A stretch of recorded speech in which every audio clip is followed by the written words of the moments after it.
Bienvenue dans cette nouvelle capsule vidéo où nous allons apprendre à écrire et équilibrer une équation chimique. Comme dit Lavoisier, rien ne se perd, rien ne se crée, tout se transforme. C'est parti. Exemple numéro 1. Nous souhaitons écrire l'équation chimique de la combustion complète du méthane. Petit rappel de collège. Au collège, vous écriviez les espèces chimiques sous leur forme littérale, si je puis dire, puisque vous ne connaissiez pas les formules brutes de chaque espèce chimique. Donc, on revient un petit peu sur l'écriture d'une équation chimique. On met bien les réactifs à gauche, la flèche et les produits à droite. Ça, vous le savez déjà. On va donc écrire chaque espèce chimique avec sa formule brute. Ici, le méthane, donc on a CH4 et on précise bien, entre parenthèses, l'état physique de l'espèce chimique. Le méthane est un gaz, donc on va préciser G. Plus le dioxygène, qui est aussi un gaz, flèche, pour dire qu'il y a une réaction chimique, H2O sous sa forme liquide, et le dioxyde de carbone sous sa forme gazeuse. Une équation chimique, telle qu'elle est écrite ici, doit vérifier deux principes fondamentaux, la conservation des éléments chimiques et la conservation de la charge électrique. Que signifie la conservation des éléments chimiques? Ça signifie qu'il faut qu'il y ait à gauche de la flèche autant d'éléments chimiques du même type qu'à droite de la flèche. On va donc vérifier si cette équation chimique respecte la conservation des éléments. Pour ce faire, j'ai écrit un petit tableau juste en dessous.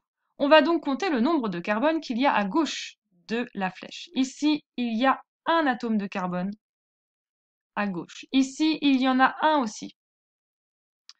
On continue. L'hydrogène, il y en a 4. Et ici, il y en a 2. On voit donc que cette équation chimique ne respecte pas la conservation des éléments. Il faut donc équilibrer cette équation. Et pour ce faire, on va rajouter des coefficients stoichiométriques devant les formules brutes que l'on souhaite. Les coefficients stoichiométriques sont des nombres positifs que l'on va insérer juste devant les formules brutes dans l'équation chimique. Ici, on n'a donc que 2 hydrogènes. On en veut 4. Donc, on va mettre, par exemple, un coefficient 2 ici. Autrement dit, on multiplie par 2 les 2 atomes d'hydrogène qui se trouvent ici. Donc, on va faire 2 fois 2, ce qui fait 4. Et on retrouve bien donc nos 4 atomes d'hydrogène qui étaient là initialement. Désormais, on va faire de même pour les atomes d'oxygène. Alors, c'est parti. Ici, on n'en a que 2. À droite, attention, on a rajouté un coefficient stoichiométrique, donc maintenant on a 2 oxygènes, 2 atomes d'oxygène, plus 2 atomes d'oxygène dans CO2, ce qui fait 4 ici.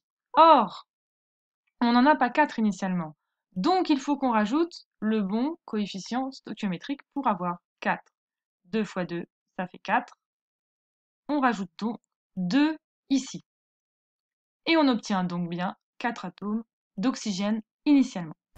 Désormais, on s'intéresse au nombre de charges. Alors, cette équation chimique, comme vous le voyez, il n'y a pas de charges qui interviennent. Donc, pas besoin d'équilibrer les charges. On verra ça dans un autre exemple. Du coup, si on revient sur l'équation que vous avez écrite au collège, eh bien, elle est fausse. En fait, une molécule de méthane réagit avec 2 molécules de dioxygène pour donner 2 molécules d'eau et une molécule de dioxyde de carbone. Celle-ci ne respectait pas, avant qu'elle soit corrigée, elle ne respectait pas la conservation des éléments.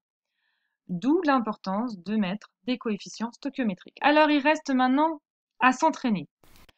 On a dans ce deuxième exemple la réaction du fer avec l'acide chlorhydrique. On va essayer donc d'équilibrer cette équation chimique. On le voit ici tout de suite, on a une charge plus, tandis qu'ici on a 2 charges plus. Cette équation n'est de toute façon pas équilibrée. Comptons le nombre d'éléments fer. Initialement, dans les réactifs, on en a un. Au final, dans le produit, on a un élément fer. Attention, il est sous la forme de l'ion Fe2+, mais ça reste quand même un élément fer. Ensuite, il y a un élément hydrogène sous la forme de l'ion H+, mais ici, il y a 2 atomes d'hydrogène. Donc, il y en a 2. On voit tout de suite que cette équation chimique n'est pas équilibrée. Donc, on va rajouter un coefficient stoichiométrique fois 2, ici, devant l'ion H+, de sorte que les atomes d'hydrogène soient équilibrés. Maintenant, c'est bon, on passe à la charge. Alors, pareil, on regarde dans les réactifs, on a, maintenant que l'on a rajouté un coefficient stoichiométrique de 2 devant H+, on a donc 2 fois la charge plus, que l'on écrit comme ceci.